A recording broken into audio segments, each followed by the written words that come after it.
Kok bisa melanggar hukum? Bukan soal olahraga pedalnya, tetapi soal apakah pemanfaatan ruangnya sudah sesuai aturan atau belum. Pada video ini, saya, Lasefa Naura Radia, dengan NRP 5015251060 dari kelas C akan membahas dua contoh kasus pelanggaran tata ruang dan konflik pemanfaatan lahan yang terjadi di Indonesia dalam beberapa tahun terakhir. Dalam beberapa tahun terakhir, olahraga pedal menjadi salah satu tren baru di kota-kota besar Indonesia, terutama di Jakarta.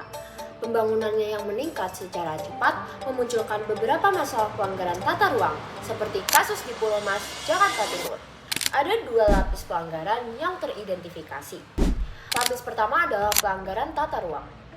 Kawasan Pulau Mas ditetapkan sebagai zona perumahan dalam RT/RW dan RDTR DKI Jakarta. Penggunaan lahan untuk fasilitas olahraga komersial di zona perumahan jelas bertentangan dengan prinsip pemanfaatan ruang sesuai peruntukannya, sebagaimana diatur dalam UU Nomor 26 Tahun 2007 tentang Penataan Ruang. Lapis kedua, pelanggaran administratif bangunan. Lapangan ini dioperasikan tanpa sertifikat layak fungsi atau SLF dan terdapat bagian bangunan yang tidak sesuai dengan persetujuan bangunan gedung atau yang bisa disebut PBG yang dimiliki. Ini melanggar UU Nomor 6 Tahun 2023 tentang Cipta Kerja, PP Nomor 16 Tahun 2021 tentang bangunan gedung, dan PP Nomor 21 Tahun 2021 tentang penyelenggaraan penataan ruang. Selain itu, suara bising akibat pukulan bola dan teriakan pemain dari pukul 6 hingga pukul 10 mengganggu kenyamanan warga. Pada 26 Februari 2026, Pemkot Jakarta Timur menyegel permanen lapangan Star Padel. Namun, selain Star Padel, masih terdapat kasus lain yang serupa. Artinya, kasus Pulau Mas merupakan fenomena kegagalan pengawasan tata ruang yang mencerminkan lemahnya implementasi good governance dalam perizinan bangunan. Perlu sistem verifikasi kesesuaian zona sebelum PBG diterbitkan secara otomatis berbasis RDTR digital, bukan mengandalkan pemeriksaan manual pasca bangunan berdiri. Pemerintah juga harusnya lebih ketat dalam pengawasan izin agar tidak terjadi pelanggaran sejak awal. Jalan tol Kediri Tulungagung atau dikenal sebagai Tol Ki Agung adalah bagian dari proyek strategis. Proyek ini melewati ratusan bidang tanah milik warga di Kota Kediri, Kabupaten Kediri, dan Kabupaten Tulungagung. Disinilah persoalan hukum bermula. Setidaknya ada 3 lapisan konflik hukum dalam proyek ini. Yang pertama adalah sengketa harga ganti rugi. Di Kelurahan Mojoreto, Kota Kediri, pemilik lahan Muhammad Hamim menolak ganti rugi sebesar 1,35 miliar karena menilai harga tanah yang ditawarkan tidak setara dengan tanah tetangganya. Ini tidak sesuai dengan pasal 36 Undang-Undang Nomor 2 Tahun 2012 yang menegaskan ganti rugi harus diberikan secara layak dan adil. Kedua, tumpang tindih sertifikat.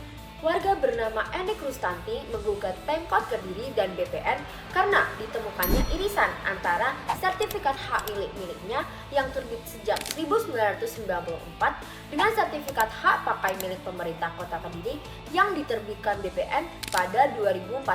Hal ini berkaitan langsung dengan UU PA pasal 19 UU Nomor 5 Tahun 1960 tentang kewajiban pendaftaran tanah untuk menjamin kepastian hukum. Yang ketiga adalah eksekusi paksa. Karena proses musyawarah tidak mencapai kesepakatan, Pengadilan Negeri Kediri menetapkan eksekusi pengosongan lahan dengan uang ganti rugi dititipkan di pengadilan. Hal ini sesuai dengan mekanisme konsiasi yang diatur dalam pasal 42 UU Nomor 2 Tahun 2012. Sebagian besar lahan, contohnya di Kelurahan Mojoreto dan Tiron, memang sudah berhasil dibebaskan. Namun, sengketa tumpang tindih sertifikat antara warga dan juga Pemkot Kediri masih dalam proses persidangan.